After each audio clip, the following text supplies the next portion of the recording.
आणि सुरुवातीलाच महत्त्वाची बातमी पुण्यातील वैष्णवी हगवणे आत्महत्या प्रकरणी वैष्णवीचा दीर सुशील हगवणेला जामीन मंजूर करण्यात आलाय। पोलिसांची दिशाभूल करून शस्त्र परवाना मिळवल्याचा त्याच्यावर आरोप होता।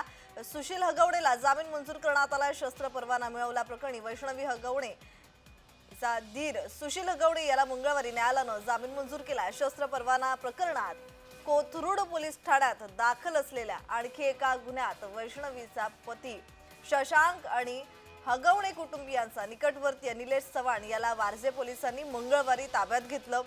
हगवणे कुटुंबीय सध्या एरवडे कारागृहात न्यायालयीन कोठडीत आहे। आपण पाहतोय वैष्णवीचा दीर सुशील हगवणेला जामीन मंजूर झालेला आहे। एरवडा जेलमध्ये सध्या बाकीचं कुटुंब आहे। पुण्यातील वैष्णवी हगवणे आत्महत्या प्रकरणी वैष्णवीचा दीर सुशील हगवणेला जामीन मंजूर झालेला आहे।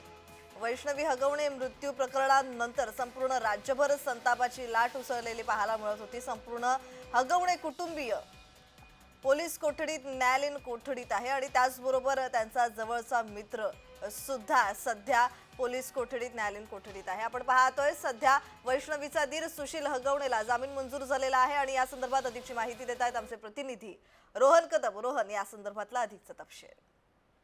प्रज्ञा, खरं तर कोथरूड पोलिसांनी जे आहे ते सुशील हगवणेला ताब्यामध्ये घेतलं होतं। बनावट कागदपत्र देऊन शस्त्र परवाना जो आहे तो सुशील हगवणेने घेतलेला होता आणि तशा प्रकारचा गुन्हा जो आहे तो पुण्यातील कोथरूड पोलीस स्टेशनमध्ये दाखल करण्यात आलेला होता। वैष्णवी हगवणे प्रकरणामध्ये सुशील हगवणे जो आहे तो यापूर्वीच अटकेमध्ये होता। त्याला न्यायालयीन कोठडी सुनावलेली होती एरवडा कारागृहामध्ये तो होता आणि त्यानंतर त्याचा ताबा जो आहे तो वारजे माळवाडी आणि कोथरूड पोलीस स्टेशन घेण्याच्या तयारीमध्ये जे आहेत ते असल्याचं पाहायला मिळत होतं।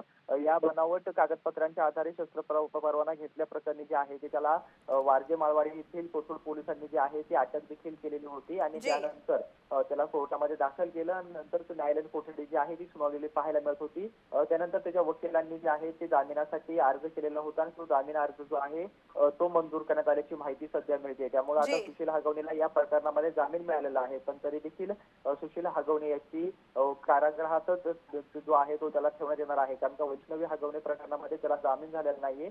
तिथे न्यायालयीन कोठडी त्याला सुनावलेली आहे, त्यामुळे त्याची पुन्हा रवानगी जी आहे ती एरवडा कारागृहात केलेली पाहायला मिळते। जी, धन्यवाद रोहन, तुम्ही दिलेल्या माहितीसाठी।